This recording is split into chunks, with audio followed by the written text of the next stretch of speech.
Drum roll, please. And we're live. Michael, Excellent. what's up, man? Hi there. How's life in Seattle, Washington? Good, good, good, good. Excellent. Ready to do a podcast today? Absolutely, yeah. It'd be very funny if I said no and just I pushed know. off. Say see you later and goodbye, See you creepo. later, yeah. Who is?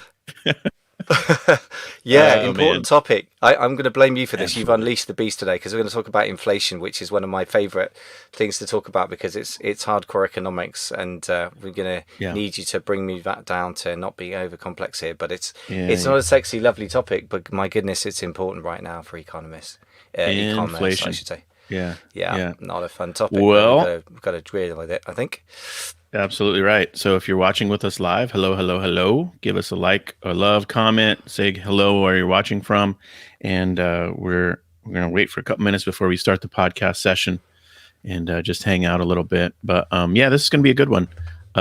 It's on everyone's mind. It's on all the news channels, and I think all of us have been impacted in some way or another about what's happening in the economy, and so inflation will be a good topic for today. Yeah. So it's a good one. Any housekeeping we need to do with our small groups? This is broadcasting into groups, your YouTube channel, few other assorted places on the internet. So it's always an honor to be able to connect with different groups in different ways through this consolidated broadcast, I guess you could say. So yeah. Yeah. I would just say, as we usually do, and as you normally invite people to, Jason, just do ask your questions in the comments because we'll wrap them up at some point, probably towards the end of the podcast, I guess. But we'll definitely address them. And even if we do it at the end of the podcast and sort of as a little live exclusive, which would be fun. So, yeah, please do ask and or make points you wish to make as well. All right. Well, let's get into it, man. You ready to do this thing? Let's roll. All right, you're doing the intro today, I think. So I am. Let's By the way, off. You're in charge of the visuals, the Yes, camera angles. okay. I don't have any access to that. So just a reminder, if you wish to do such things, then oh my goodness, my background's all screw-iff. I need to get it lined up properly. This is low standards. What would the Queen say? So you even see the back of my microphone as well. There you go. Right then, folks. Well, are you ready to go then? Are we going to do this thing? Okay. Yeah. Let's do a podcast, man. Let's jump into inflation. Well, ladies and gentlemen, bad news. Inflation. Inflation is a subject often argued about by two sets of people whose opinions are at best limited in trust, and that's probably putting it politely. First of all, economists, the practitioners of the so-called dismal science of economics, and stock market pundits on TV. So it'd be lovely to just focus on running our e-commerce businesses undisturbed by seeming economic theory or talking heads. Sadly, in the real world right now, inflation is hitting us hard in e-commerce, very hard right now and every day. If we hope it all just goes away, I think we leave ourselves vulnerable to whatever comes next. So as true business leaders, I think we need to see the waves coming and position ourselves to ride the waves, not get swamped or even drown in the waves. Jason, are you ready to dive into today's topic? Yeah, man, this is going to be a good one. Inflation is top of mind for everybody. We don't usually do topics that are in the news. This might be the first topic we've ever covered that's actually like a news item concurrently with when we're going to talk about it. Usually our stuff is way more obscure for just e-commerce sellers, but this one touches everybody. And I think it's a valuable topic. And of course, as e-commerce sellers, I think we do have specific actions we can take. And in fact, we have a list of 9 or 10 things that we're going to go through today in the podcast that are specific approaches e-commerce sellers can take. So yeah, I'm excited about this one. It's going to be great.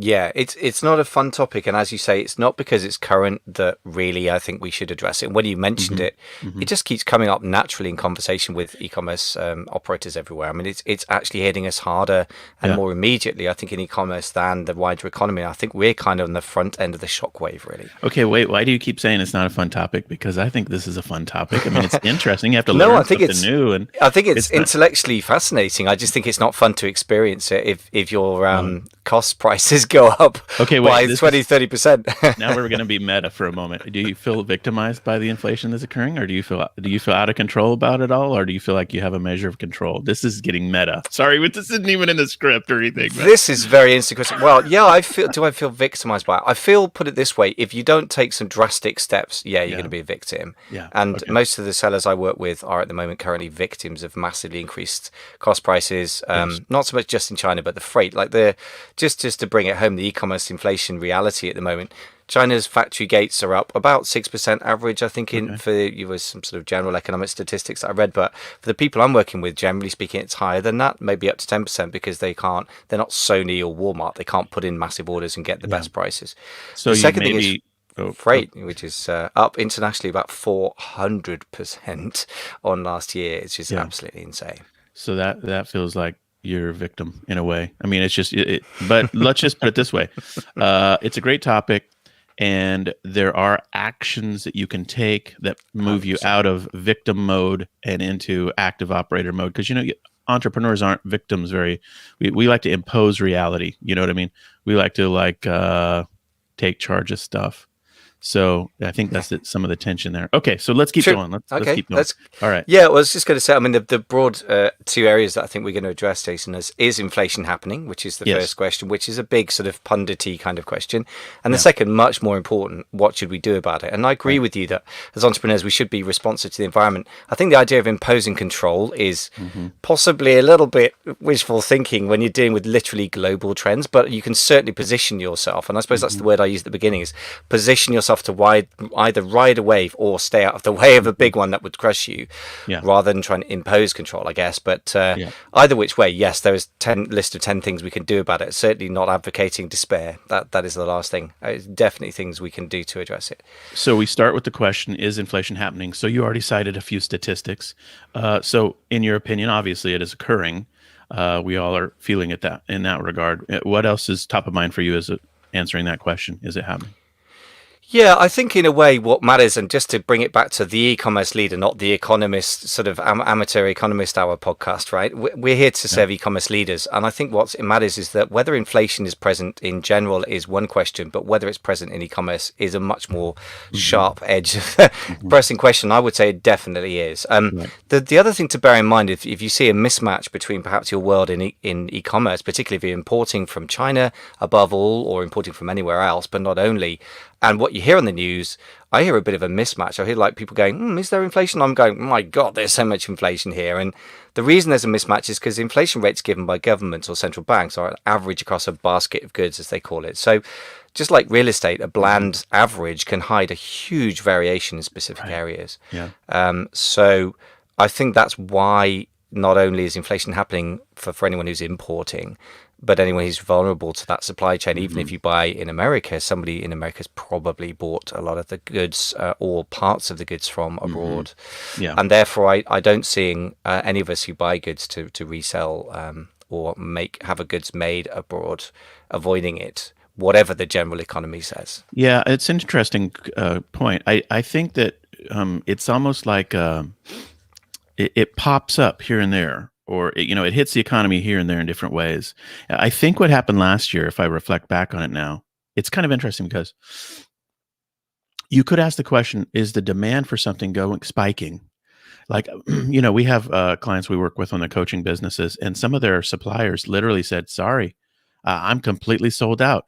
Well, what those suppliers actually should have done was radically raise their prices, but they didn't do that because they didn't realize they were in an inflationary environment. So they just sold through all their supply.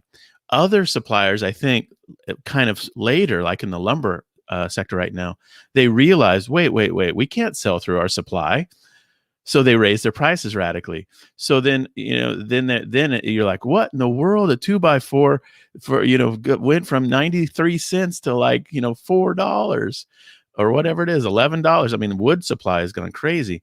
So I think that's how this stuff happens: is sector by sector, business by business. People realize something's happening that's weird, and then they react or make a choice about whether to pass along those that impact to their customers. Sometimes they do, sometimes they don't. Obviously, that's the situation all of us are in right now: is do we pass it along? Um, and some people have been positively impacted by all this stuff. Some businesses have been radically helped by all this stuff. Others have This been is hurt true. by it, and Yeah. others are just like, "What's happening? I don't know," but whatever. I'm in the middle somewhere. So yeah, Interesting point. And to that question, which is a very practical question, and by the way, you prompted me to think about one of the practical responses to this, which I've changed from a rather abstract one, which is possibly raising prices, because right, that's when the sure, general perception of price for the consumers hmm does matter, is on right, the selling side. So if yeah, you're selling on Amazon or you're in Shopify site and you're yeah, importing from China, as this very typical scenario, then, hmm or anywhere else really, yeah, particularly China, then of course, you've got a decision to make that if your costs have gone shooting through the roof and you right, stand to make a loss or no profit at all, or hmm very thin profits compared to what it was last one year, of your even, then responses. Yeah, do you pass it on? And then that comes down to who blinks first with your competition, and also the general perception, because it's one of those self-fulfilling yeah, things that if the pundits all say yeah, inflation is rising, then everyone kind of expects it. People at the factories yeah, want more pay. The labor market, yeah. demands more money, and so on and so forth. Okay, so we're getting into already the actionable. See, I dragged you right into the actionable You actions, did, dude. Yeah. activities. But okay, let's keep talking about this stuff for a moment. Theoretically, though, is the question Yeah. is really about supply and demand.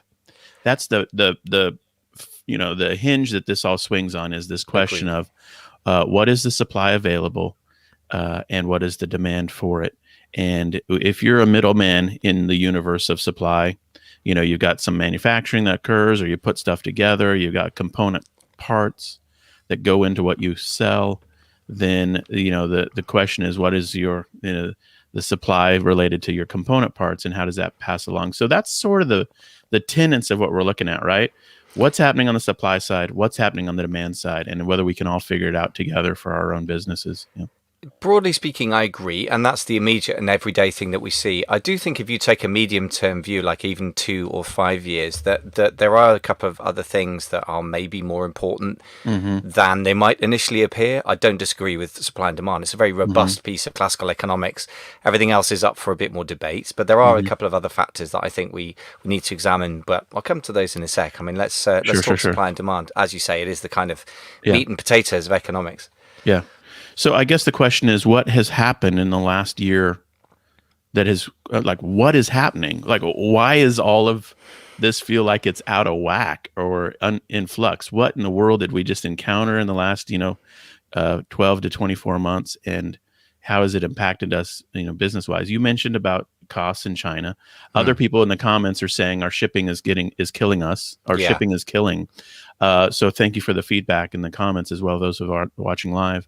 Um, so let's talk through a little bit about that. What do you think is the critical pressure, on the demand side? Why is demand spiking? Let's talk through the demand side first, and then we'll talk about supply, I guess. Yeah, I mean, it's worth revisiting the very basics just to keep it clear-minded, because a lot of the time this stuff isn't complex, but once the detail comes in, you lose the basics, which is if demand exceeds supply, prices normally go up. If Mhm. supply is decreased, even demand stays the same, prices would go up. But I think what's happening is fairly simple, which is that demand has spiked, particularly in the e-commerce sector, specifically for fast-moving consumer goods, or normal consumables, Yeah. and that's because everyone was stuck at home on their keyboard, particularly in the UK. I think also in Germany and places like that, and the US as well. So So I that's think a that's basic theory. Basic Econ 101 says if demand goes up, prices rise. yeah, But I think what I just said is also true, which is if demand goes up, sellers sell out yes. That's also before an they raise option, yeah. prices. But the other people who have not sold out will realize that their competition's out of stock and raise Right. their prices. So So it's almost like ultimately, somebody's going to get yeah, raised prices and higher it's profits. it's like the first whack. Like demand goes up, surprise. Yes. The sellers sell out, and they're like, "What just happened? We had an Yeah. amazing day. We had an amazing week. Wait, we had an amazing month. Wait, we Yeah. had an amazing quarter. Wait, we're totally out of supply. Yeah. Our business is ruined." It's And because then they're they not realize, responding. and then Yeah. they get supply back in. They Yeah. get stock in, and then they say to themselves, "We can't do that again. We can't Yeah. sell at these prices. We're going to sell out of our inventory. We just got a container. It took us 3 months. We can't sell it all in like overnight. We better Yeah. raise our prices, right? So Absolutely that's sort right. of how Well, it's yeah. working. Well, look, now you're talking about the action piece because obviously supply and demand Yeah. determine price, but price kind of also determines speed of sales, right? So Yeah, yes, sure. you're absolutely right. That's Okay. you're bang on with your insights there. I think. I mean, that's exactly how I've said to somebody, and they Uh-huh. said one of my a Belgian clients. Now we're getting into the actionable stuff, but hey, the Belgian guy that I worked with who was selling stuff that was just flying out the door, and I said, right, when's your stock going to come in? He said, okay, December the 20th. I Yeah. said, well, that's no good for Christmas, so you need to manage such that you will run out of stock on about the 20th of December. And he managed price to manage his stock levels, and by coincidence, he doubled his price. That was never Mhm. the aim. The aim is to not run out of stock, Right. but to maximize the money you make from your stock is 100% the right thing to do, Right. which is Yeah. a more actionable side thing. Okay, so why is demand spiking? We can talk through this, right? So in Mm. COVID, when COVID hit, people stockpiled. It's like, where's the toilet paper? We don't we don't have enough toilet paper. I don't know why everyone always obsesses over their bathroom breaks, but they've got to hoard toilet paper and other things. So demand spikes for such things. Obviously, we were all at home working from home, so the demand spiked for some things, but demand completely evaporated for other things, which of course has hit the economy in very weird ways. No one could go to restaurants, no one could go to the movies, no one could go, out to on a cruise or whatever. So demand was completely pent up in a lot of ways for some things, and in other things it just, it was like, give me more books, give me more toilet paper, give me more, whatever movies or what, home Netflix episodes. Mm. So that's kind of what's driven the demand side of this, is just the COVID implication of this stuff, right? What else is driving demand pressure? Do you think anything? Well, it's an interesting question because I think a lot of it, the question of timing comes in, and we're recording this in early June 2021. And the question is, Hmm. okay, so there was an excessive demand, therefore that kind of soaked up the supply that was available for a while. Is that just going to kind of play through and be balanced out in the Hmm. next 2 or 3 months? And I guess that you could say that the demand pressure is probably off now to some degree for a lot of the products that were under crazy demand that you've just Hmm. mentioned. Hmm. And I imagine that the demand, people have only got so much time and money to spend, and they're probably spending it in pubs right now, less than in front of, in Britain Hmm. anyway, and less in front of the, stuck in front of Computer Amazon stuff. shopping Yeah. away. Yeah. Yeah. That said, though, so that's the demand side. I'm not sure. It's a complicated, messy thing, but I think that the demand side. Don't forget that it's not just e-commerce doesn't work in a vacuum, because 90% in the US or whatever it is, 86%, whatever it ends up being, 80%. Most of the retail happens in physical retail in the Right. US. In Yeah. the UK, is more e-commerce buyers than anywhere else in the world, I think. But Yeah. even so, most of it's physical. So they Yeah. still manufacture stuff in factories in China, and they still ship it in the same Yeah. shipping containers and the same ships. Yeah. So that's still going to be, it could be that there's a massive spike in demand that comes from people physically going to retail. And that's very Hmm. speculative. I just don't know. But I don't necessarily think the demand is going to drop. I just don't think it's going to be quite as dramatic this year as it was. Okay, Depending so on, that's demand. Now, yeah, there's also this other tension, though, which is the supply side of things. yeah, Like, that's the so for biggie, I think. example, Yeah. um, we have a coaching client we work with who, one of their component parts is bottle tops, Mm. and they just couldn't get them, and they were selling like gangbusters in every way, shape, and form, except they couldn't get their bottle tops. So they were scrounging the worldwide, scrounging for bottle tops. Can I buy, can I buy 20,000 bottle tops from you? No. How about you over here? Do you know anyone in India who I can find some bottle tops from, or wherever? And so the supply just evaporated on that side of things, and so that was their challenge, and so that impacted their supply chain radically, and they had to work through that and solve it. Um, and so that's so supply side. So let's talk about that. What is the supply side mean? How has it impacted e-commerce sellers? And Oh, wow. what are your thoughts on supply side Wow, issues? where do we start? I think this is the real driver of the inflation of prices, as which is to say that as e-commerce middlemen or middle people, intermediaries, whichever word you want, we're experiencing right now. Now, whether that gets passed on to the consumer and to what degree is a very, very interesting question we've addressed. But first of all, COVID shut down Chinese factories, which is kind of the world's factories. Is it a third? Is it half of the world's manufacturing? It's certainly a huge percentage. Hmm. And That was in early 2020, and obviously they've come back on stream to say, I don't know, 80, 90% capacity.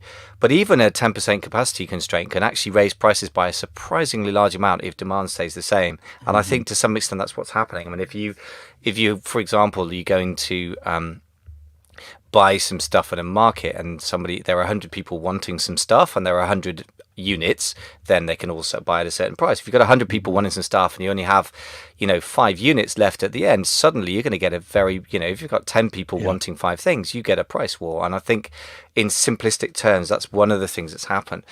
COVID shut down many UK, US, EU factories, and they've been struggling to get back on stream. They're at social distancing, so the capacity is just less. Hmm. Raw Hmm. materials have been in short supply, and that doesn't help either because they're also under the same kind of situation, Yeah. self isolation also. But I think that the freight sort of limitations is there's quite a lot of complexities there that I discussed in detail with the freight forward the other day for my Yeah. for the podcast. That is a really very major bottleneck. The other stuff Yeah. is kind of bad. That is just horrendous, and I think that's really the big driver behind the And so danger. the shipping side, the global Hmm. shipping Hmm. costs, just those guys didn't screw around, did they? They No. immediately transitioned their costs to their customers. I mean, those guys had their finger on the trigger to raise their prices instantly, Yeah. and we all felt that when we were trying to do stuff. So I think that the shipping thing is an interesting one. The question is, I guess, I mean, who cares why they did it or what goes into it? I mean, we all know there was a huge container ship stuck in the Suez Canal or wherever for like 2 weeks, and that clogged up the whole global shipping universe. But it's like beyond that, like, okay, wait, why is all this costing so much more? The factories don't have products. It seems as if there were issues that you would think would lower the demand for shipping, but it didn't happen that way. The shipping demand radically increased apparently, and I the don't know if cost it's passed on to well. us. That's an Or do interesting you think it question. was? You don't think it was volume related issues? No, I think it is volume related issues, but I think the Okay. supply side has been more of an issue. And I did speak to somebody on for the podcast on last week for who's been in the business for 20 years of supply chain management. And I think as far Yeah. as I can tell, there's just a huge lack of capacity. I mean, if you bear in mind that India, which is about 1 in 6 people on Hmm. the planet, is in India or India and Hmm. Pakistan, they have a terrible issue with COVID right now. So not Hmm. only are those factories offline, but a lot of ships, shipping containers, and other Okay. shipping The assets are ports, stuck there. They're all just that. not being moved because it wouldn't be allowed, because Uh-huh. of infection risk. The other thing is that as the money to be made, but also the frantic demand is there between China and the USA. Ships are being stuck in shipping lanes. For example, if there's Yeah. ships in Turkey that would normally go to Egypt to transport stuff, or even say Turkey Hmm. to Australia or some obscure shipping route, they're now not being moved. So it's a little bit like Uh-huh. if you have a storm and there's trains in the wrong place, it takes a long time to get them back in the right place, and they're not even bothering to move them back in the right place. They haven't got Right. the incentive. Yeah. So there's a lot of ships that are just not available. There's a lot of freight containers that are just not available Yeah. for various reasons. And my understanding is therefore that you simply have really strong demand, maybe not really incredible, but stronger Yeah. than usual, but a very much reduced amount of Yeah. freight containers, people to operate them, and freight ships and other such things. And that's where the problem really starts to dig very deep. This all would be completely theoretical for me, except for the fact that for our charity, we just literally, like, as we record this, it was last Tuesday, so like 5 days ago. We imported 40,000 pairs of girls' underwear from Jakarta, Indonesia, into Durban, South Africa, and so went through that whole process, and then got them freighted, on the truck up to Lusaka, Zambia. And so watching that process was fascinating, and it did take a long time. So I guess I have firsthand experience in this crazy thing, although I don't have enough experience to know whether it was fast or slow or expensive or inexpensive. But it is interesting to see the demand worldwide and how these things work. Okay, so this is feeling all very theoretical at the moment, but Well, let's can just I touch just on call you on one. that? Sorry, Oh but yeah, go ahead. Go ahead. definitely not theoretical, if I may say so. I mean, like, I guess you haven't been Okay, in that business, I but guess not actionable yet. the Okay, 10, let's not go to the actionable, actions. yeah, but it is a very untheoretical pain. So they've got Yes. 10K collective members that are paying $12,000 for a container Yeah, from sure. China, East Coast to UK, when last year the same size container was 4,000. So Yeah, sure. it's a very Okay. big difference. But yes, you're right, not actionable. But let's Absolutely talk correct. before we get into the actionable items. Let's just touch on the government policy related stuff. The Hmm. quantitative easing is happening. Yeah. And then also, I don't know how the lay of the land works in United Kingdom and Europe, but for the U.S.,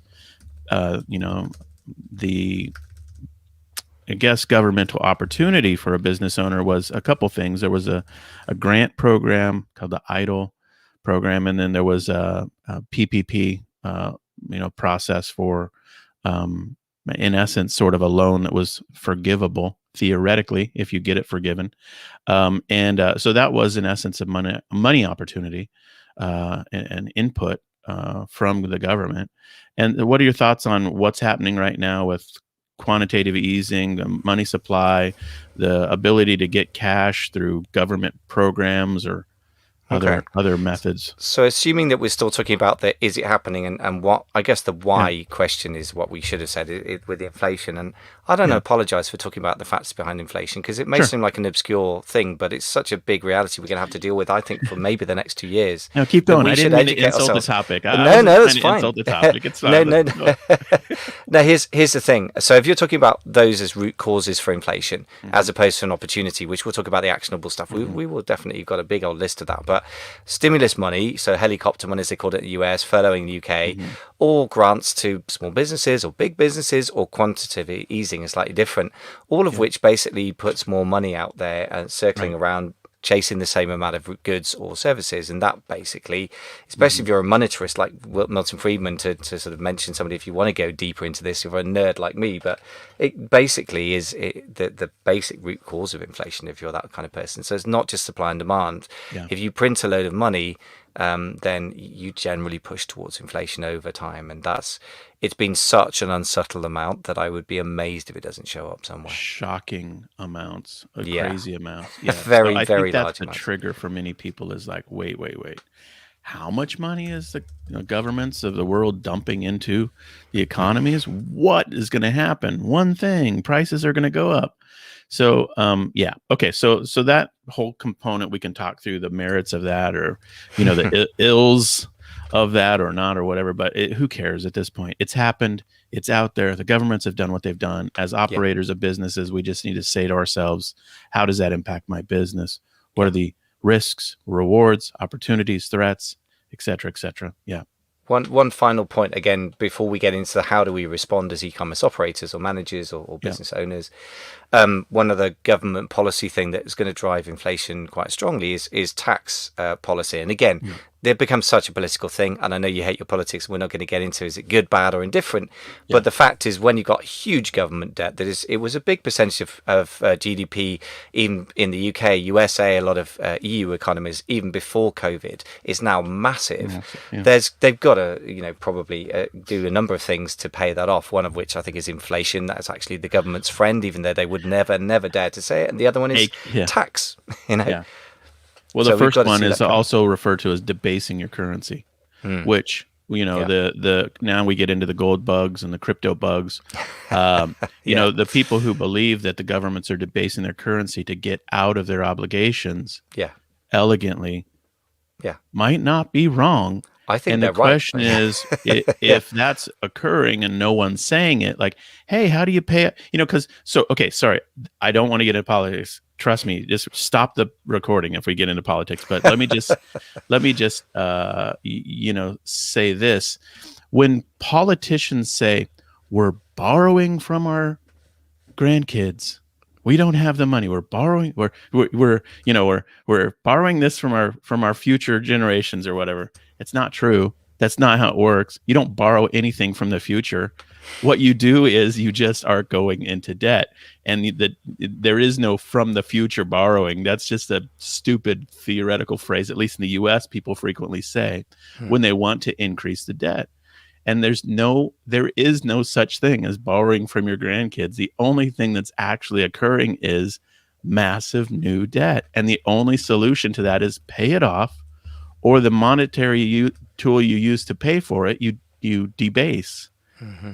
And if you've gone to Zimbabwe, I have been there. if you've gone to Romania, I've been there, and Eastern Europe countries, they will talk to you. Like in Eastern Europe, I never forget sitting and talking to elderly people. We would go to hospitals.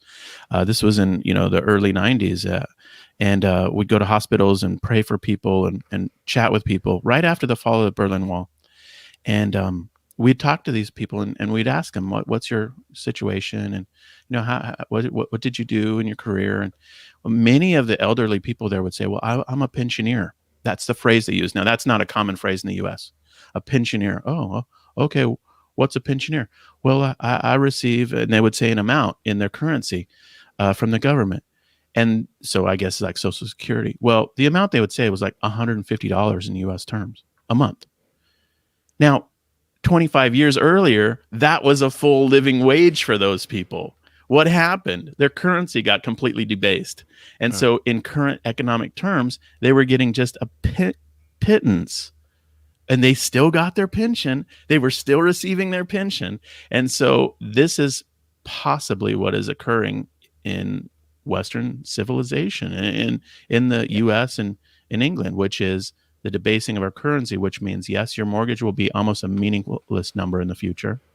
But so will your Social Security payments, which is horrific. I mean, it's like, wait, I what? think you've just described the future of every so-called developed country, and it's well, I mean, we're getting to very big things now. But I mean, first of all, in Britain, by the way, we call them pensioners as well. It's a standard word. Yeah. But yes, it is unsustainable to have a pension plan that was set up when, and again, I'm not debating the rights or wrongs of it. I'm just talking about economics here.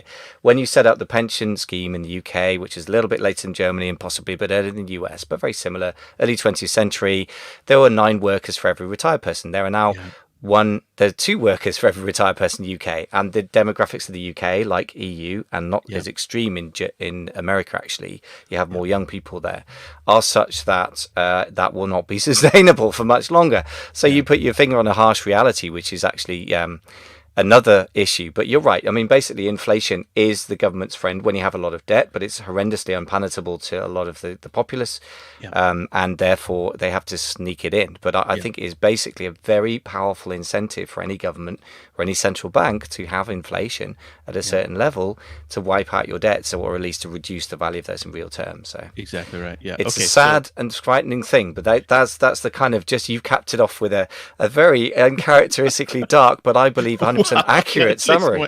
Jason very went unlike dark, you. Jason went all Michael on everyone for a minute there, and like, this is the dark future of Western civilization. Well, it's funny because I think the reason is because when I went to Eastern Europe, I was like in my 20s, and you just ask yourself the question, what happened there? What happened with the former Soviet bloc countries? You go to the Palace of the People in Romania, and you see this building that's the biggest building in the world, and it's beautiful. I mean, it's a fantastic building, but it ruined their country. And you learn about the economics in a place like that, or you go to Zimbabwe, where there's literally, I have $1 trillion bills. I have money literally from Zimbabwe, $100 million. Right here, this is what it looks like when governments print money. $100 million. Yeah. And I've got 10 million. I've got a 50 million. They give this stuff out like it's like monopoly money. Yeah. And when you go there and you do that, you Europe think, could this ever happen in the United States? It could happen anywhere could it happen in you England? allowed yourself to. Yeah, UK has had a pretty bad history of inflation. It could happen here quite easily. I mean, I think the US would be harder for various reasons, but Anyway, so may I bring you back to the point where we go into part 2, which is the practical responses, the positive stuff that you were trying to get me to do. It's funny, we had to just sort of talking a bit about sort of the meta discussion about the discussion for a second. Yes. It's funny how inflation becomes 2 things, possibly very emotional. Yes. Secondly, there's a victim mentality that you picked up a bit on with me, which I've certainly seen a lot with the e-commerce sellers I've dealt with, understandably. And then the third thing is, it's an emotional topic, isn't it? It's because you could see I have a little, maybe not anger, but I guess what you're saying is we go through this cycle of emotions like denial, Then you maybe. get what's after. I can't remember Well, you're the talking about sequences. the The whole denial, then you got acceptance, and then you got like blaming, then you accept it at the end or whatever. But anyway, there you this go. is the grief kind of Yeah, cycle. I think we're yeah. going well outside our competence here, but Okay, yeah, you're let's keep right. There going. is some emotional kind of relationship to Yeah, inflation that we have to deal with, and you're right. You picked up on it. I think yeah. there is something about it that we have to. Yeah, the thing is, let me just kind of put it simply. Maybe this helps that.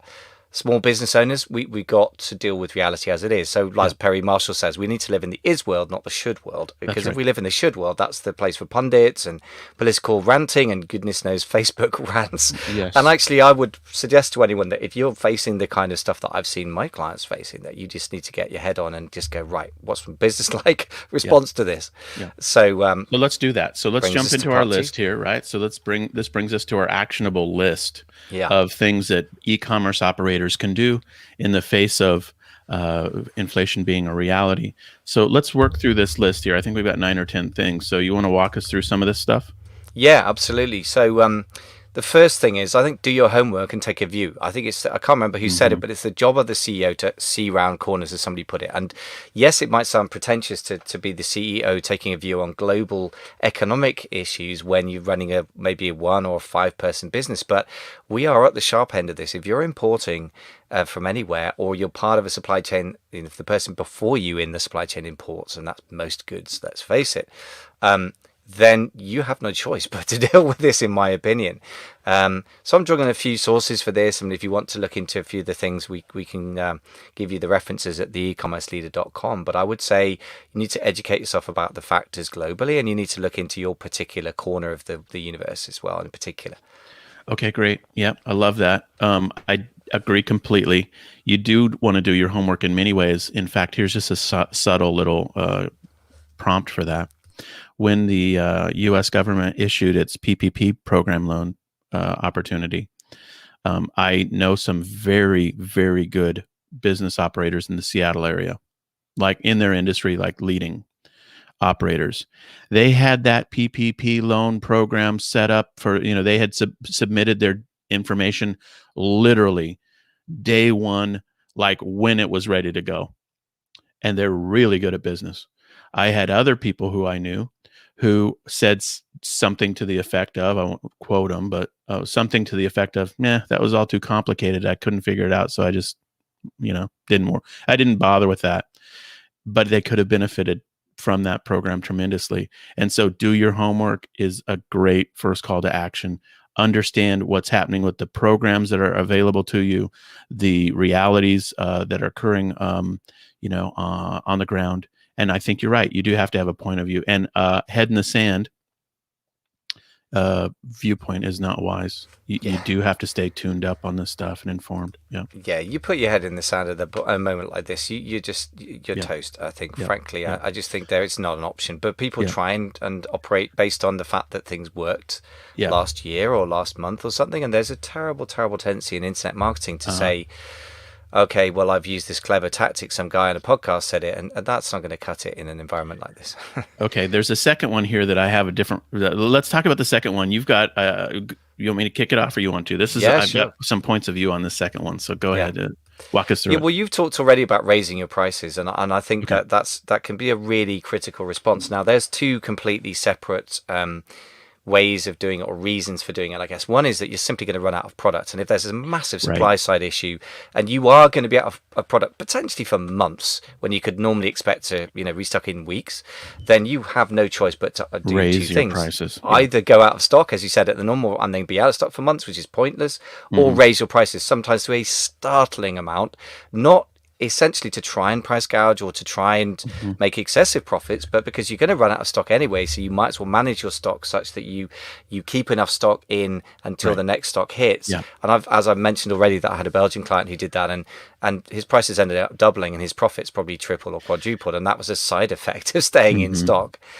The second type is much harder to gauge, which is to see if you can get enough products, but it's a lot more expensive, which is pretty much true for everyone I know who's importing, with no exceptions. Then what do? Are you going to blink first, or is the competitive going to blink first? Are you going to simply pass your prices on to the consumer and lose market share but retain your profit? And those are much more nuanced decisions.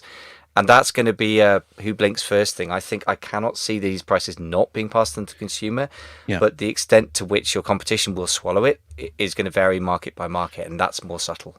I love the topic of pricing. I did write a little book on that one actually, and Mm. happy to refer people to that. But craft pricing power is the title, although it's not about craft, businesses per se. It's all about pricing. But William Poundstone's Price List: A Myth of Fair Value is another book I highly recommend. My first question, though, was going to be on this one was consider whether you have pricing power or not. Because if you have pricing power, you should use your pricing power. Now, if you don't, then you shouldn't. But so I guess I was approaching this more as a theoretical, like, oh, in a normal time, in normal e-commerce world, you should just consider whether you have pricing power or not. And Charlie Munger's talked a lot about this.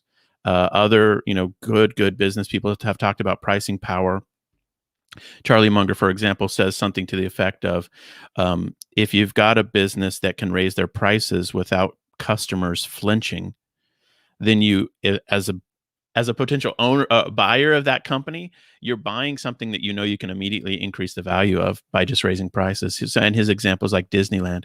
If Disneyland can raise its prices for its ticket to its in park, experience, or the soda when you're there, or the whatever, the T-shirt, and customers don't flinch, they have a great business.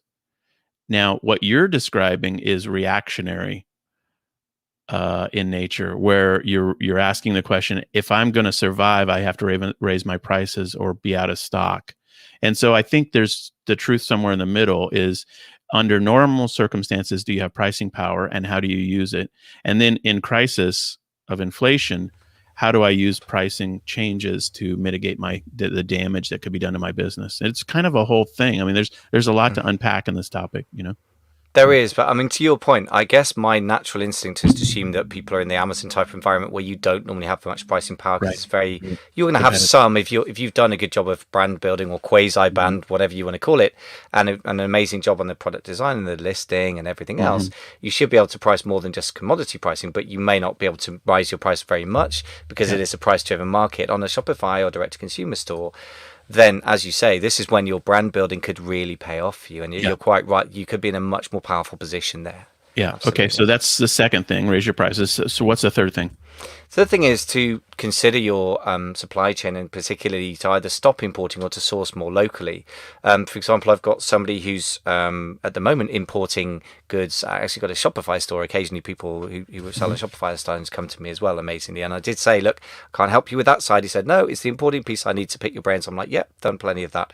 So anyway, he's been importing from Eastern Europe and selling in the UK. So he's managed to Yeah. deal with the mess that is importing from Europe, which is just still pretty bad, but it's not quite the massive car crash that it was. But he was considering, he was coming to me to talk about importing from China. And I said, well, yes, I could certainly help you with that. But here's the Mhm. thing, and talks about the freight price increases. And I said, apart from that, you're tying your money up for a lot longer anyway. We talked about the cash conversion cycle another time, right? So how long you tie your money up for directly impacts the amount of working capital you need to tie Yeah. up in your business for that product. So I said, given that combination, I'd really suggest you source in the UK down the road. And bless him, he's literally sourced down the road. He's found a factory who happens to live in a certain part of the UK where Wow. he Yeah. has a factory down the road that makes the kind of product he wants. And he's gone and literally had a cup of tea and a conversation. And that's just the perfect outcome. He's one of those wonderful Right. clients that goes and does what you do and what you say and then makes it even better.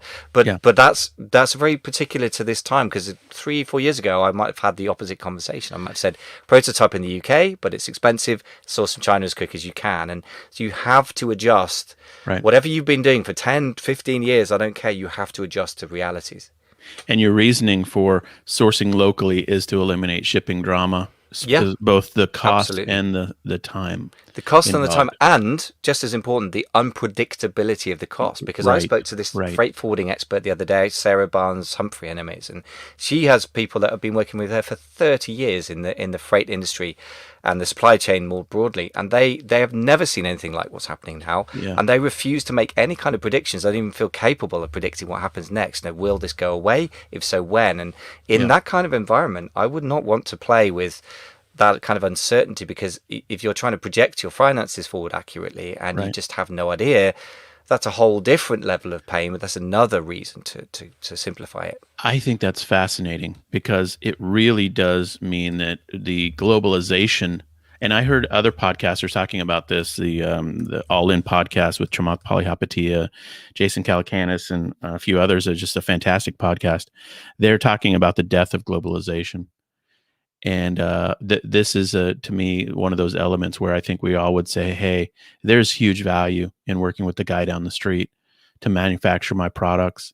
And that has been 30 years the opposite story. The opposite narrative has been the conversation for the last 30 years. Like, how do you manufacture in China? How do we go Yeah. to China and or wherever? And then it was kind of like Southeast Asia. What about Vietnam? I think people are now describing this as the death of globalization Yeah. for a lot of reasons, and we'll see how that. Maybe it's a spectrum that swings back the other way, but Yeah. it's interesting. Yeah. I think that's a yeah. I mean, I don't disagree with the basic insight. By the way, just to be clear, Peter Zion, who's American, but with, if I may say so, a very unusually global understanding for an American. Who naturally, America's a big, complex place, so most Americans just look in America, and that's enough to deal with. Yeah. But he has a real understanding, I think, of the international situation, and Yeah. he's been predicting this since 2014, which is extraordinary. I mean, to actually accurately predict the future is pretty rare. Yeah, I think really this is, he was seeing it being driven by other things than COVID, but I think it's the thin end of the wedge that actually is going to be much more about the breakdown of the international order, the post Uh-huh. Second World War order driven by the American military, Uh-huh. which when they go home suddenly reveals all the conflicts that were there all the time. Britain falls out with Uh-huh. mainland Europe, the Japanese and the Chinese fight each other, etc., etc., etc. Yeah. So I think that what that says to me is, rather than just globalization versus totally local, what you'll end up with is regional sourcing. So, for example, Uh-huh. my advice to my client is Mhm. keep sourcing from Eastern Europe, which is Yeah. quite close, same region, but also source locally, literally down the road as it happens. He actually managed to do what I suggested, Mhm. which isn't quite the same as China versus US. It's China Right. versus US, or maybe Mexico in the case of Uh-huh. America, for example. Uh-huh. Yeah, yeah, yeah. Okay, so no, this is fantastic. All right, so and well, let's keep going. We could go down all the rabbit trails on all these, but let's keep going. So, what's the fourth idea?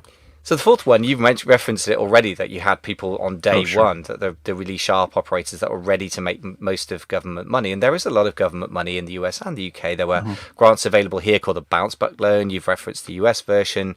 There's also grants for businesses to adjust to the post-Brexit world here. Mhm. There's a bit of a sort of strange way for government to operate, to kind of screw up your export completely and then kind of give you grants to sort of figure out how to make sense of it, but they exist.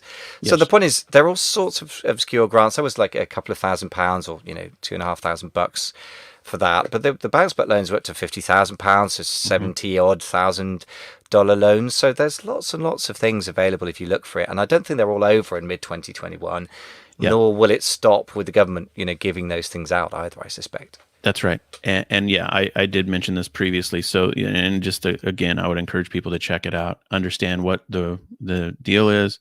If you're a real anti-government type and you're like, no, I'm not taking anything from the government, fair enough. But just realize your competitors are probably operating with these loans or grants or whatever uh, economic incentives in place. And so the question is, then how do you respond?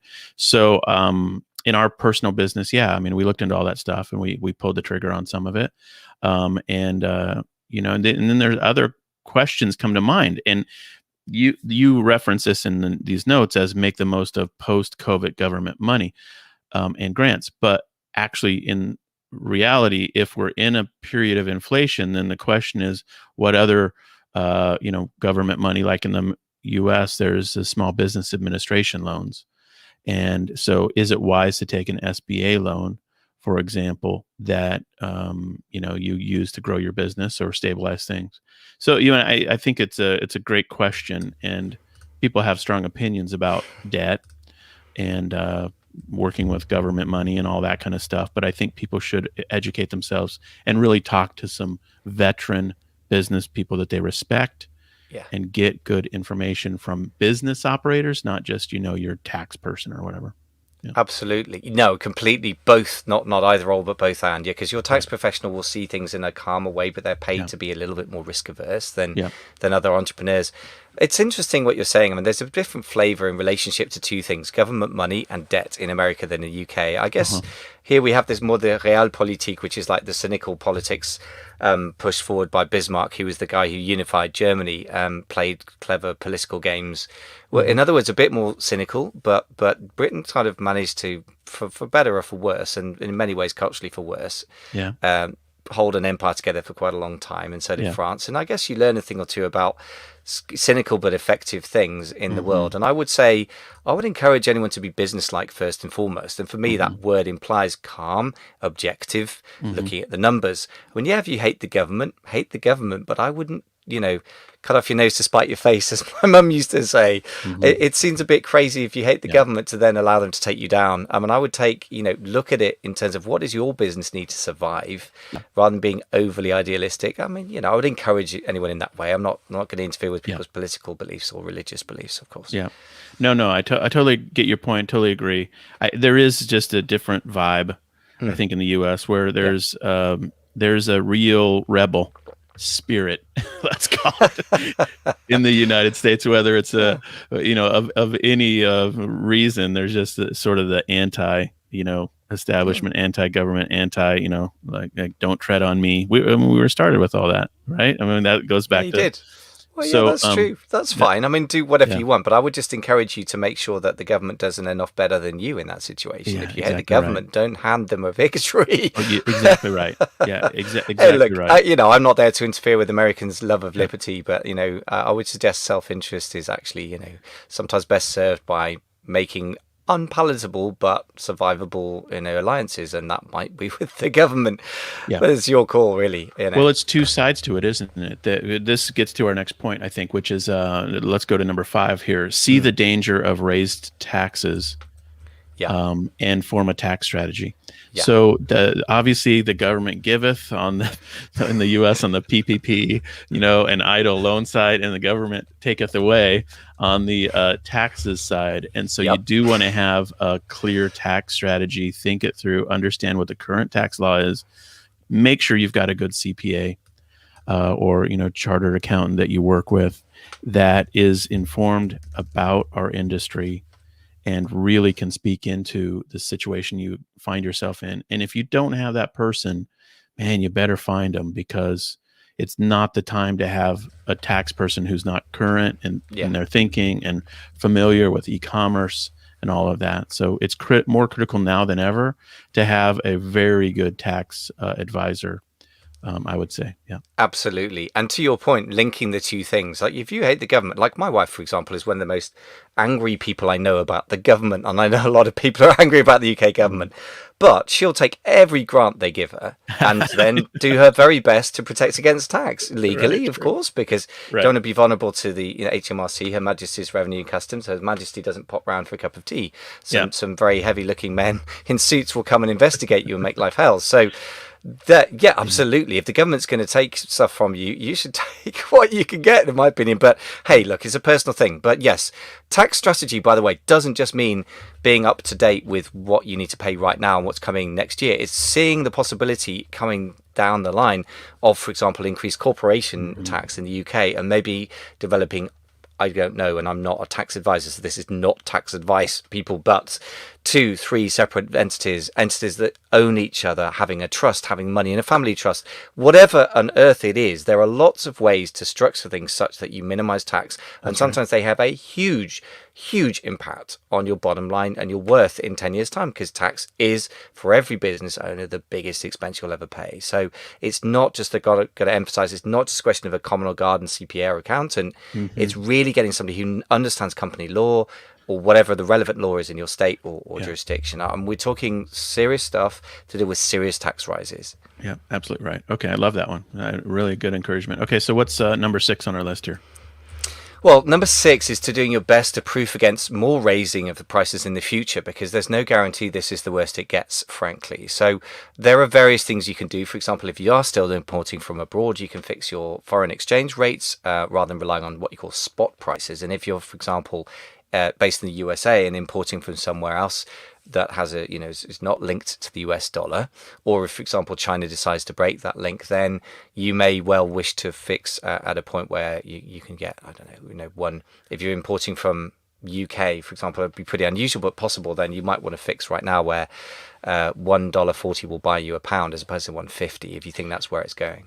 Well, okay, so break this down for like you lost me a little bit on this one, I think. It's called so forex what you're futures, saying is basically. Yeah, you need to think about where the value of the currency is going to be in 6 months' time versus where it is now, for example, and you can fix your contract to exchange one currency for another now, and then exchange it in 6 months' time for the price you've agreed now. Ooh, that's fancy finance, man. It is fancy finance, but if you're importing, £1 million worth of stuff or $1 million worth from China a year, as some people I know are, then that can really move the needle quite a lot.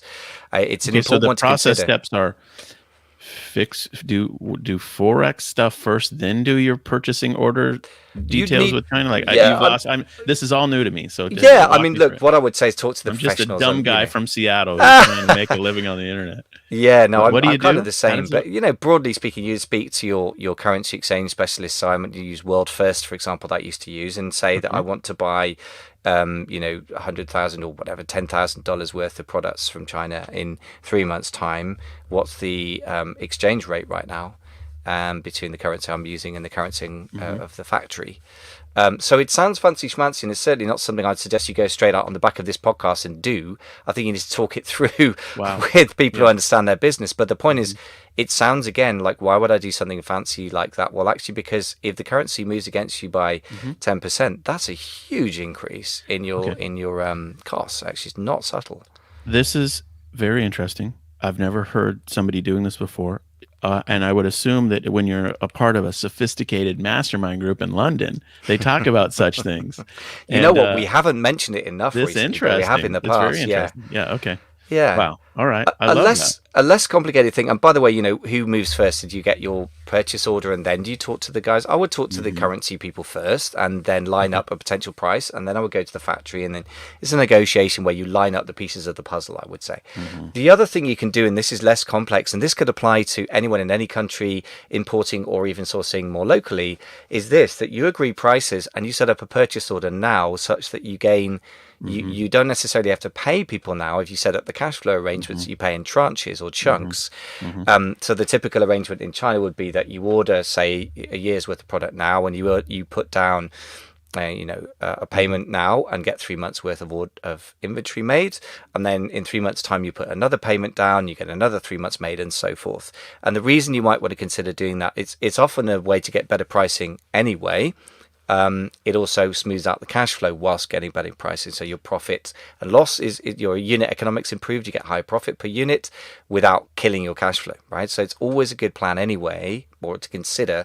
But in this situation, I'd be strongly tempted to fix it, because I think if you take a view, and this is why you have to form a view, that your particular commodity in your particular factory or sourcing area is going to go up in price or could go up, that you might want to fix that price now so that if it goes up in 6 months' time, you fix the price. That's smart, man. That is really smart. All right, man. You just dropped some knowledge bombs on us. Yeah, people are saying in the chat, that's a good one. That's an interesting, I think most people have never heard about anything like that. Okay, so what's the seventh thing on our list? Yeah, the reason, by the way, people wouldn't have heard about it is because you need to be quite, doing some quite biggish numbers for it to make sense. But I mean, it certainly does make sense if you're doing bigger numbers. The second thing is really, the seventh thing, is cash flow is king. So if you can improve your supplier credit with factories or distributors, if you're buying from distributors, if you're reselling, the same economics applies. as much as possible, even if it's just using a credit card, your local Walmart, if you're doing retail arb, then that's really going to help your cash flow. And cash is really king. Like if you run out of Yeah. cash, that's when it's game over. If you can survive the difficult periods, then and your competition doesn't, then you can mop up the market share. So it's a huge competitive Yeah. advantage just to quote survive. Yeah. So anything you can do to improve your cash flow, including supplier credit, is the best possible one.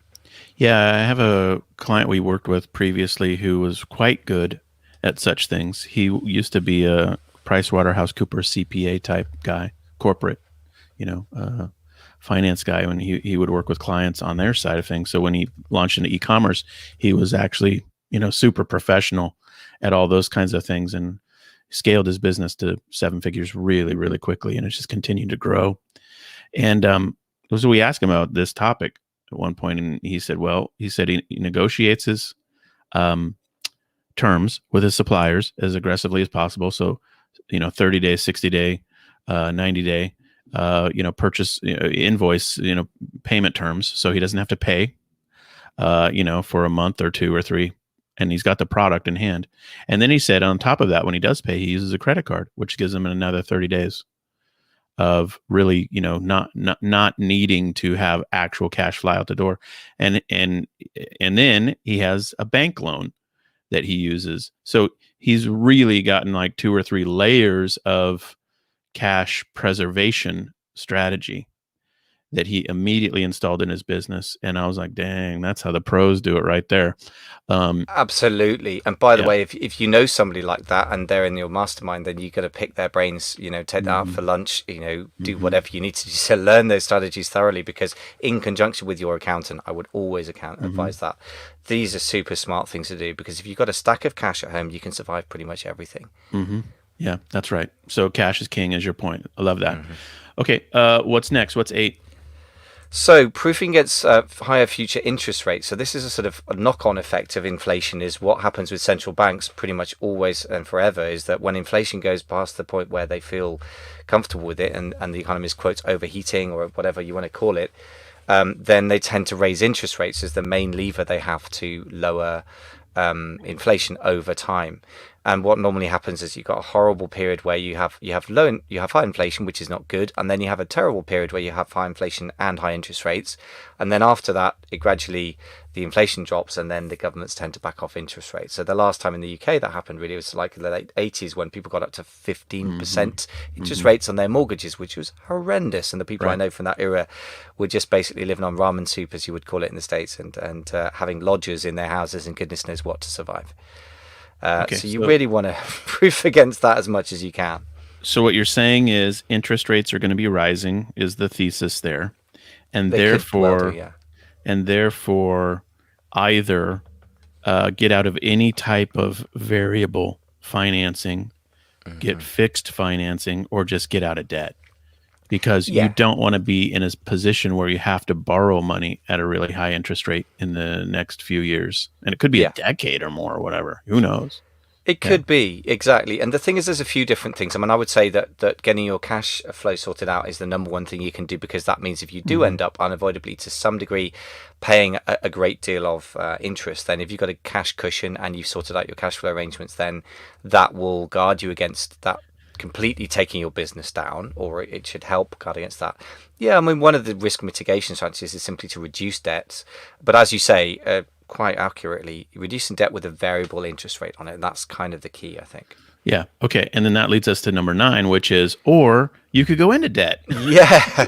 So now this isn't something I've got much knowledge on exactly how this would work in e-commerce. So I think, again, you would really, really, really want to talk to an expert in this. Yeah. A CPA at the very least, but probably, talk to bank managers and get a real feel for this. But basically, the idea is pretty simple. Debt's cheap right now. And if you can fix the low interest rate, so similar to how mortgages work for a 5-year fixed term in the UK or in the US, I know that you guys can get up to 30 years fixed, which is amazing. I only wish we had that. Then if inflation rises, if you've got fixed interest rate, you won't be subject to the horrendous interest rate rises.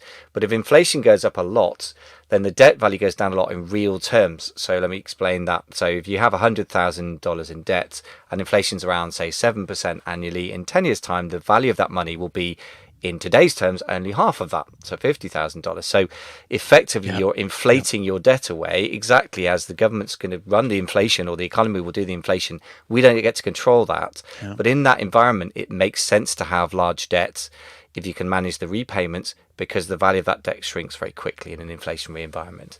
All of us who are older, I'm 50, so I can say older, who grew up in California have seen such things before. I mean, my father-in-law talks about when his home in, which is north of San Francisco, Petaluma was his old town. When they bought it, they had 18% interest rate, but they were able. I was like, how in the world did you like? Did they, what? Like what? Like, how did you get approved for? Like, it just doesn't make sense. But of course, those homes only cost like a tiny amount now in today's dollars. I mean, so that's the weirdness of what could be occurring. So let me make this very practical for e-commerce operators listening to this. If you have a facility that you currently rent or lease, you could buy something at a fixed long-term loan rate. And even if your payment is a little bit more than your rent or lease amount, then you're basically effectively cooking in your facilities cost for the long term. Now, if you're growing super fast and you're going to outgrow your facility that you might be able to afford to buy, that doesn't necessarily solve all the problem, but it solves part of it, because you could buy something now, call it your, administrative office or whatever, and then still lease warehouse space or, that kind of thing. So this gets very practical for us as e-commerce operators very quickly when we start talking about facilities. Do we use a Yeah. 3PL? Do we have our own facility? And if we have our own, do we lease it or own it? Yeah. Cinnamon and I bought a building last year, Hmm. closed in November, for just these reasons. Yeah. And now we've got cooked in our math. I know exactly what my math will be for the next 20 years. Yeah, that's superb, because you've got so much predictability on a big Hmm. side of the business. Hmm. What I would say, you're saying, by the way, for what it's worth, my instinct, and this is a wonderful insight, I hadn't thought about this, buy office and lease warehouse space. I'm like, buy warehouse space. 3PLs are Both. bursting at the seams, and Hmm. Yeah. Amazon is just shutting down Yeah. basically their heat capacity in the UK and Europe, and they're not Yeah. far off in the USA, and we haven't even hit Q4 yet, not nowhere close. I would buy warehouse space right now, and if I could get it in a long-term loan at a Yeah. fixed rate, I mean, that so makes sense. I mean, whether you're using it or somebody else is using it, you're going to make money for sure. And who cares about the appreciation of that asset? Like, that's not even the factor. Yes, agreed. But Yeah, and who cares about inflation? All you care about is, what is my facility cost right now this year in this profit and loss statement I'm looking at this month, this quarter, this year, and what could it be if my landlord doubled yeah, or tripled my rent or lease payments. Now, if good you're in a point. fixed lease Yeah, for a certain duration, you better realize those guys would very, very quickly execute on any change they can when they can. I would yeah, yeah, think. I mean, it is speculation, yeah. but that's something to think through. And Hmm. so that's how this, I think, going into debt. Most people like, go into debt. No, but if you say, well, do you own your own office? Yeah, And have you talked to your CPA about the value proposition of doing that? Because you can, of course, take depreciation. In the US, they have something called accelerated depreciation, hmm. which actually helps you on your taxes. So that component of this 10 steps, that might be the diamond Yeah, in the rough that people need to explore. And you might say to yourself, I can't qualify for very much. Well, go find out what you can qualify for and yeah. think through your facility needs and try to zero out that risk. Hmm. Anyway, so yeah, I love that topic, No, and I I think love it's it. This is important. So fantastically practical. And yeah. by the way, if you think smart about the other factors we talked about, the supply chain side, we haven't even talked about the dearth of warehousing space, but it's huge. It's a big part of the supply chain issue, all the Hmm. way from Hmm. the raw materials where they haven't got enough space to store the iron ore, Yeah. to the factories in China, all the way through to the USA and Amazon's mighty FBA system. So Yeah. yeah, having your own warehouse space is incredibly smart for Yeah. all those reasons. Very good tip indeed. Good question just popped in from Helen. She said she got contacted by a company recently. It was an angel investing company that makes investments in people's companies. And the question is, have we talked about angel investors already? And here's what I would, so that's a great question. Here's what I would say. Um, in tumultuous economic times, good businesses get better and bad businesses get worse. And the opportunity to buy businesses um, is there for people who have strong balance sheets and have cash and have credit, and the opportunity to look into buying distressed assets is clearly going to be there. And but on the reverse side, your own situation needs to be examined. And if you're in distress, if you're really struggling financially, then part of the question is, do you sell off part of your business to recover, or do you sell your business, or do you take what mitigation steps you take? I would rather be a buyer of businesses than a seller of my business. And in essence, when you take angel investing, you're selling your business. You're selling part of it. And so, you have to decide what's right for you. All things being equal, if you need money, then the question is, what's the best source of money? And in my view, the best source of money is a loan product that you know exactly what you're getting into, rather than giving away partial ownership. Because when you give away partial ownership, you have a new voice in your head, which is called your investor. And that angel might seem like an angel, but those cartoons that were like an angel on one shoulder and the devil on the other shoulder, they might quickly change shoulders. And rather than them saying to you, hey, here's a bunch of money, they might say, hey, why didn't you hit your sales goal? Yeah. Hey, where's the profit? Hey, why did you make this change in your product strategy? Hey, Yeah. I've got a new sourcing strategy I want you to try. And any voices like that in my mind, I would quickly be like, please go away now. I'm going to be running my own business the way I want.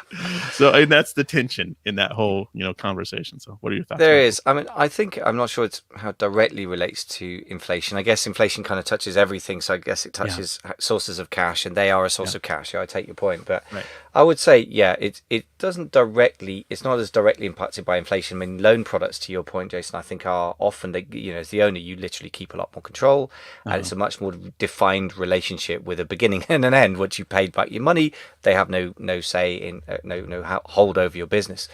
And I guess, but by the same token, the loan products are where you really need to be aware of inflation rates, because they tend to drive interest rates, I guess. But that's what I would say. I just saw, as a side note, an article that said it was something to the effect of, in 2012, Facebook bought Instagram for $1 billion. In 2021, Instagram is valued at $100 billion. And then the other one was like in 2008, I think it was, Google bought YouTube for $1.65 billion. Today, YouTube makes $1.65 billion every 3 weeks or some crazy thing like that.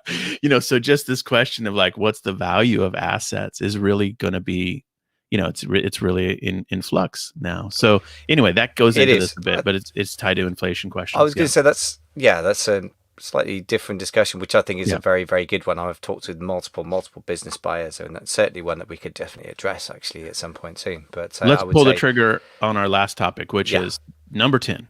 What is number 10?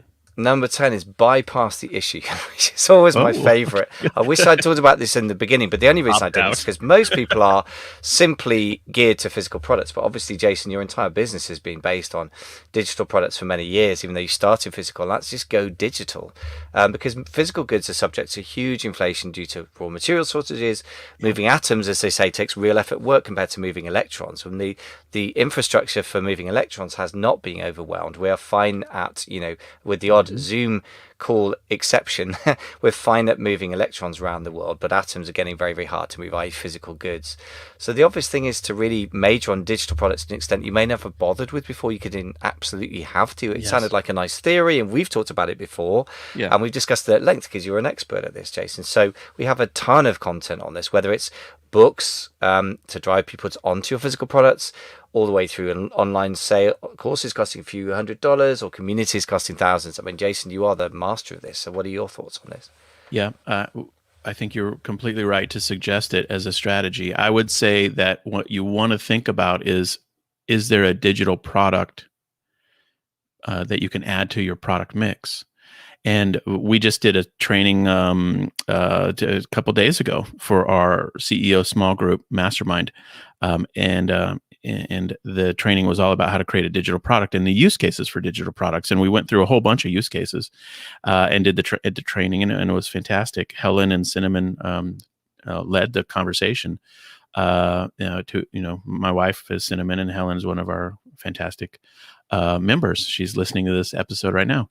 And so it was a great conversation, and it really is timely, I guess you could say, because when you realize your margins are getting really, really pinched on your physical, goods, you do start to, it begs the question, what else could I be selling, and how do the economics work? And what I said to the comment, what I made a comment of in this training that we recently did was, look, let's just say you just pick any number you want, but let's just say you do $100,000 a month in physical products right now, and you know that you do your profit and loss statement, which you should all be doing. So you know that your net profit is, let's just say, $17,000 a month. If you added a digital goods line of sales that was maybe, let's just say, you sold $10,000 a month of digital, but you keep in your pocket, let's just say, $8,000, then that $8,000 added to the 17,000 is a radical increase to your net profit, but you've only increased your top line by $10,000. So you see how that works. The near zero marginal cost of digital goods is very, very attractive business to be in. And if you can figure out a way to bolt on digital goods to your existing product line, then it is something to pursue. And it's not free money, and it's not easy. And there are staffing costs involved. And the staffing cost is where the inflation will, it's like it gets you anywhere. It can, but on the staffing side, it will come back and get you. So I would just say, I think you're right to have this on the list. And there is opportunity there. And I would just say, don't look at it as an opportunity to get into a new business. Like, oh, now I'm going to sell t-shirts on Amazon through merch, like, because that's all digital. That's not the goal here. The goal here is to say to yourself, what is my current customer that I currently serve buying, and what digital related component could be added to the mix for that current customer? It could be a membership program. It could be a subscribe and save type recurring monthly payments. It could be many things that are in essence digital abstractions. And those are the things to think through and to start to invest into. And so there you go. We've talked a lot about this in the past, and it's almost like me. I'm like the what's the guy? His voice crying in the wilderness. It's like the one that is trying to say a message and no one's listening to. But yeah, anyway. But what I'm saying is, we've talked about it before, and it sounded like a nice thing to do one day, maybe if I get round to it. Right. Now, what I'm saying is, now is the time to do it, because it's absolutely critical to reduce, to change that relationship between, as you said, the top line and the bottom line, and that's really where digital goods are so strong, and they are not susceptible to pretty much any of the factors we talked about today. I mean, there's the odd thing, staffing costs, of course. Right. I guess what I mean is that the cost of goods sold is pretty marginal, and therefore you're not subject to that, and you're not subject to freight or raw materials issues, at least. So no, here's just the final twist on this before we wrap up. The only difference between the digital goods businesses and the physical goods businesses, as the internet founder Tim Berners-Lee said, information wants to be free. And so if you have an information business or digital goods business, you will find price pressure from your competitors as they demonetize the information.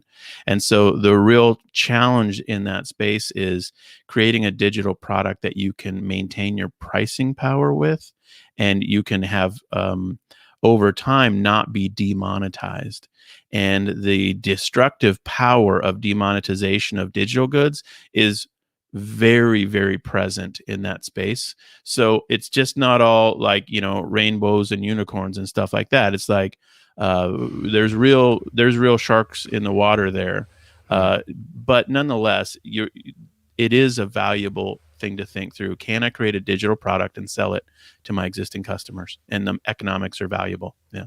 Absolutely, and to your point of the demonetization and just the information wants to be free. I mean, I guess we've all seen that over time. But what I would say is, even if you can get a product line or two out there that lasts for two Hmm. years or 1 year, Hmm. that's not very different to the physical product space in my Sure. experience. There is a Yeah. lifetime that it will have a profit for that's actually quite circumscribed, and on Amazon it could be as little as 18 months or 2 years Sure. if you've Yeah. even if you've engineered a unique product. So Yep. to that point, I think everything gets kind of demonetized. I mean, it looks like it hasn't been because it still costs $10, but if it costs you $12 to import it, then it's actually a negative in terms of Uh-huh. profit and loss. So it comes to the same thing. It doesn't look like it to the naked eye. To the Yeah. consumer, it doesn't look free, but to the person in the middle, it is effectively free.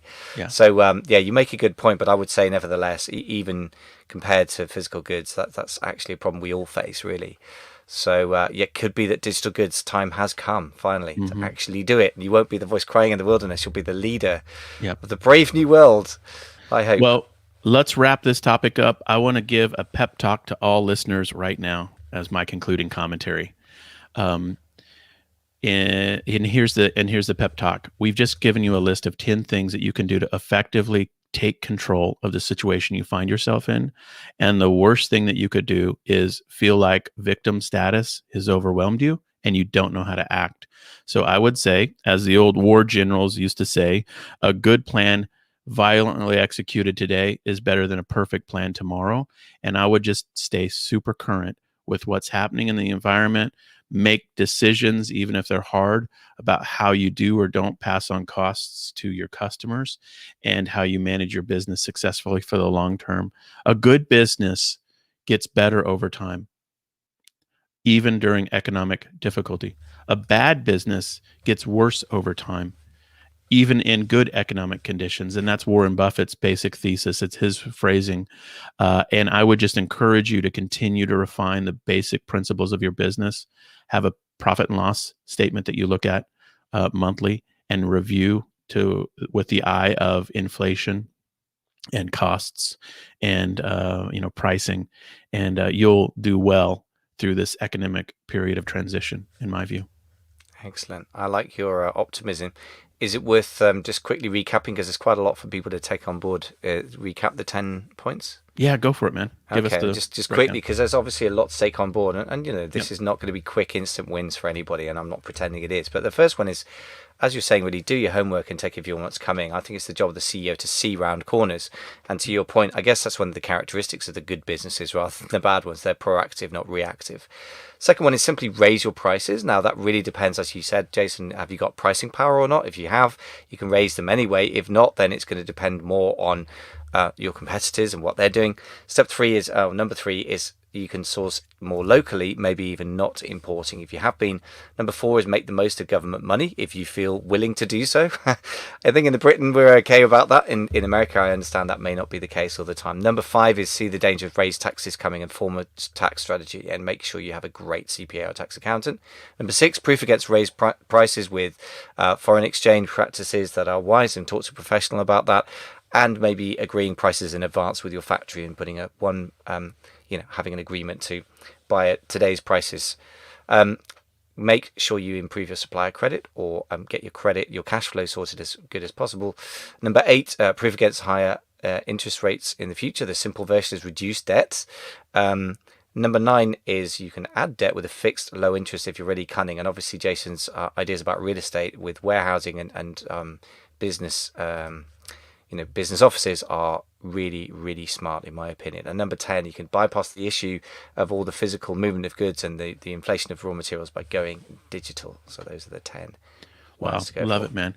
Hey, this turned into a really good topic, and it's timely. It's top of mind for everyone. They're hearing about it in the news. So I really, really appreciate the opportunity to dive into this one with you, Michael. So let's wrap it up here. But I just want to say, for anyone listening, we really, really value your feedback and your subscribership on whatever podcast tool you use, and love your highest and best review on any of those as well. It's an honor. Our subscribers and listeners continue to grow, and this is the most popular e-commerce podcast on the internet if you use a dash between the E and the C.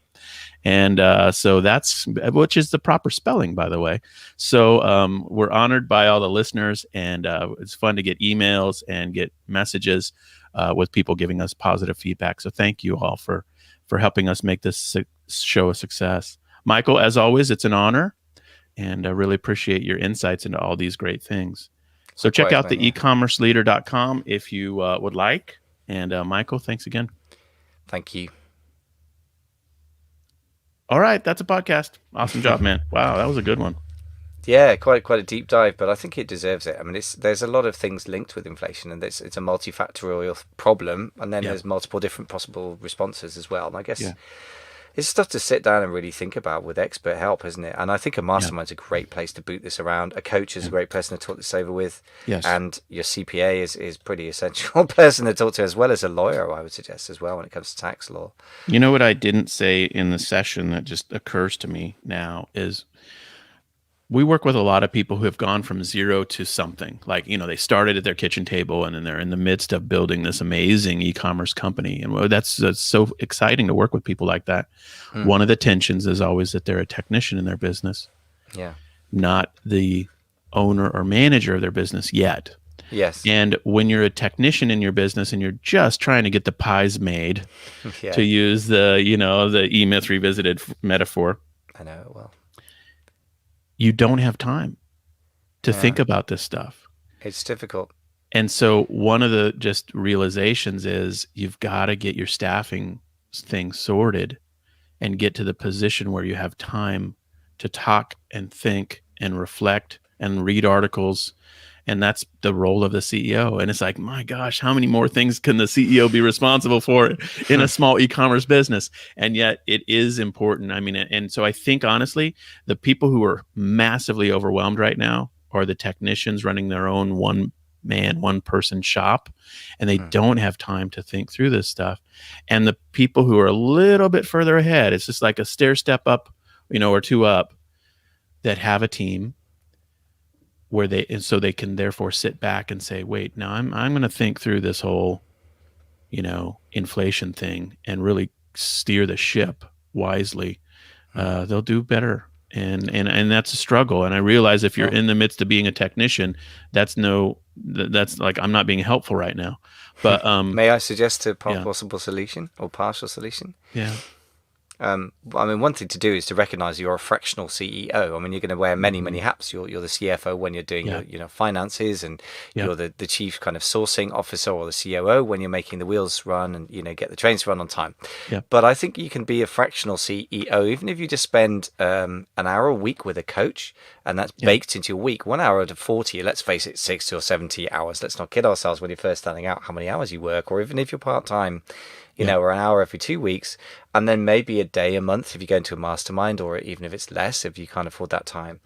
You can be the CEO and think like the CEO in that time. And even if you haven't got that much time to implement stuff, I mean, I still really think that the basic premise of this podcast is that we start from the 50,000 foot view and go down into the weeds. So and people have an hour a week that they can focus on being the CEO. Well, then that's what they should focus. And that's okay, but I wouldn't do it on your own. If you're going to get 1 hour a week, I would do it with the coach, because it's just going to be so hard to reflect meaningfully on your own. It's quasi. I'm not saying it's impossible, but it's extremely unusual. Most people need somebody else to bounce ideas off and go, am I going crazy, or is inflation really as of just me? And if you're in a mastermind, you've got great comparison points. But I think you can build fractional CEO business into your week and your month, and I think you just have to. I don't think you have a choice. I think if you just do the same old as you did last year in 2021, you're just going to die a death. I just think one has to make time, however little it is. And I take your point, it's tough, but I think you just have to carve that time out, and then everything changes. I love that phrase. Fractional CEO. Yeah. It's true. You're wearing 4 or 5 hats. Yeah. Okay. All right. Well, great conversation, man. Really, really love it, as always. So thanks for hanging out with us, everybody who's listening live or watching live. And if you're watching via replay in one of our groups, or, wherever, our page or YouTube channel or whatever, feel free to leave comments or questions underneath the episode, and we're happy to chit chat with you there. So thanks, man. Really appreciate it. Yeah, likewise. See you.